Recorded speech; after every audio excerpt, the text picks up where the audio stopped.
Listen to me closely. I'm not here to motivate you. I'm here to tell you the truth. You're tired. I can see it.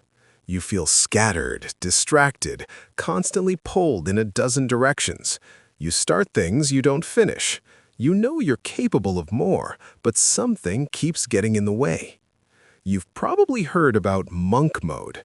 People treat it like some mystical productivity hack, a way to suddenly become superhuman for a few weeks.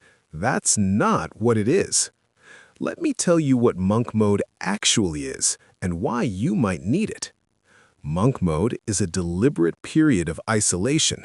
You cut out everything unnecessary. No social media, no mindless entertainment, no pointless social obligations. You focus on one thing, just one.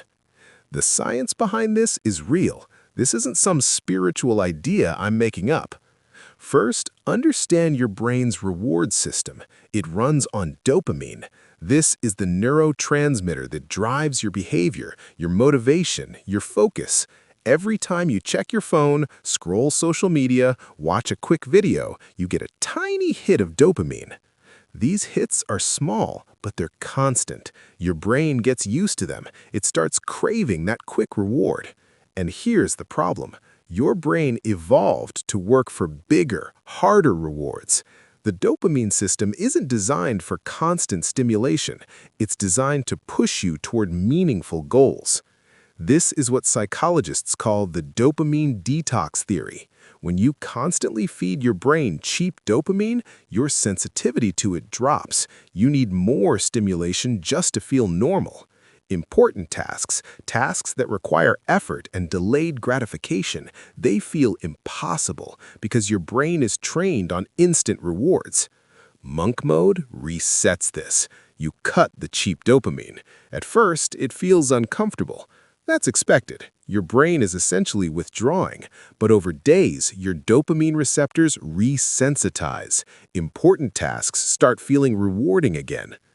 There's another mechanism at play. Rachel and Stephen Kaplan developed the attention restoration theory. This theory shows that your ability to focus is a finite resource. Every distraction, every notification, every context switch drains your mental battery.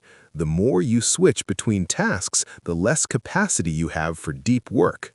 When you're in monk mode, you eliminate the switching. You're not draining your attention on useless inputs. You're directing it all toward what matters. Now, here's where people mess this up. They think monk mode is about extreme restriction. They lock themselves in a room, cut off all human contact, work 12 hours a day, and burn out in 3 days. That's not discipline. That's stupidity. Monk mode has to be sustainable. The goal isn't to suffer for the sake of suffering. The goal is to create conditions for deep work, real progress, genuine clarity. Here's how you actually do this. First, decide what matters right now. Be honest with yourself. What's the one area of your life where you need to make progress? Your career, your fitness, a skill you've been neglecting, a project that's been stalled for months. You can't focus on everything. That's why you're scattered. Pick one thing. Second, set a realistic time frame. Monk mode isn't forever. For most people, 14 to 21 days is enough to create meaningful momentum without burning out. You can extend it if it's working, but start with something achievable. Third, design your environment. Your environment shapes your behavior more than your willpower ever will. If your phone is constantly within reach, you will check it. If your browser is full of bookmarks to time-wasting sites, you will visit them. Change your environment so good behavior becomes automatic. Remove distractions physically. Put your phone in another room. Use website blockers. Delete apps. Make it harder to do the things that waste your time. Fourth, structure your days. You need a routine, not a rigid, joyless schedule, but a predictable rhythm that supports your goals. Morning time should be for deep work, when your focus is strongest. Reserve distractions for later, if you allow them at all. Fifth, commit to a single major focus each day. This connects to the Zeigarnik effect, a psychological phenomenon discovered by Bluma Zeigarnik. Your brain remembers incomplete tasks better than completed ones. When you have multiple open loops, your brain constantly cycles through them, creating background mental noise.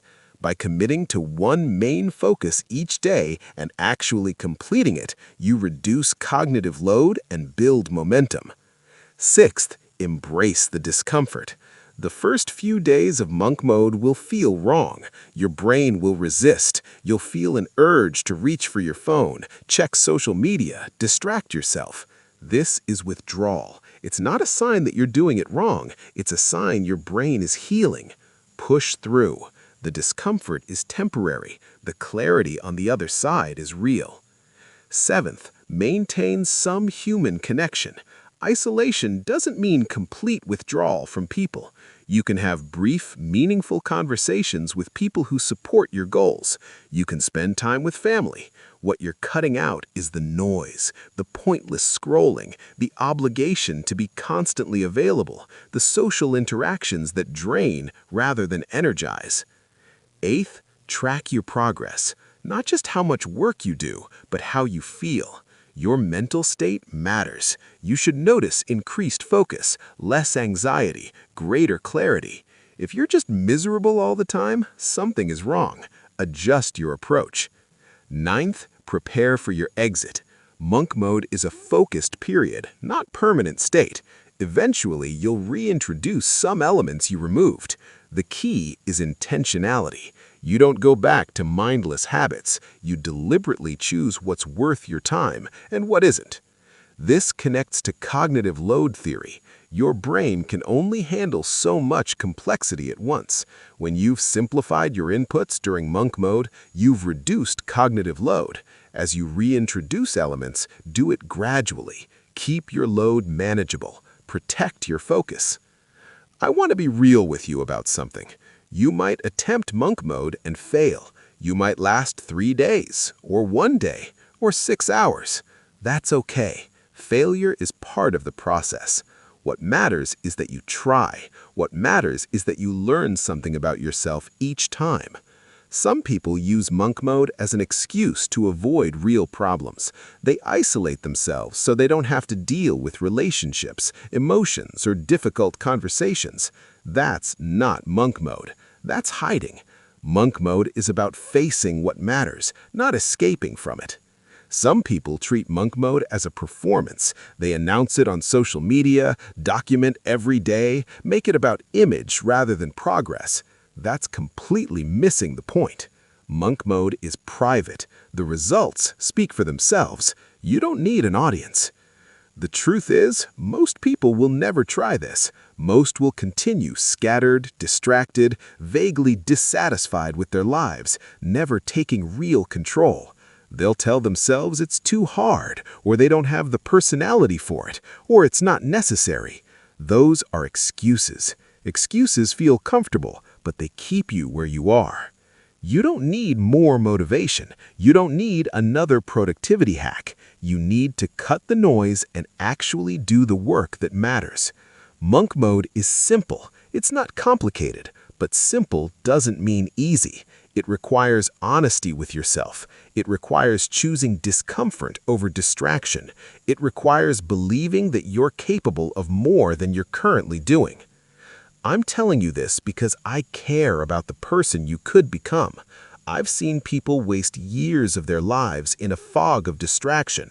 I've also seen people transform through periods of intense focus. The difference is real. The results are real. You have the capacity for deep work. You have the ability to focus, to create, to build something meaningful. But that capacity is being drowned out by noise. Monk mode is how you turn down the noise and hear your own thoughts again.